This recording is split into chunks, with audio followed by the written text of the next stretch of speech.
السلام عليكم ورحمة الله تعالى وبركاته. سoo noqod wanaagsan asxaabteeda qaaliga ku soo dhawaada youtube-keena Kayf Bashiir waa aniga Kayf Bashiir. asxaabtada ay ugu cusubtiin like idaha share idaha subscribe ni isaar asxaabtiin kala sii wadaaga waa maasantihiin. asxaabta qaaliga maanta shurbada sameynayna digsiga soo qaatay saliida ku shubanaya saliida ku shubtay basal hal xabba soo jarjarta kurtee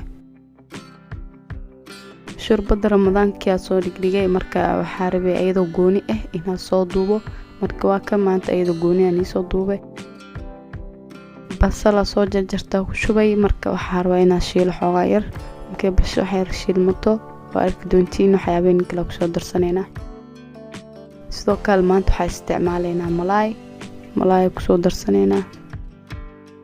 maanta malaay ayadoo way isticmaalayna markii box soo sameeyay marna dooro maantana malaay waaye marka malaay ku soo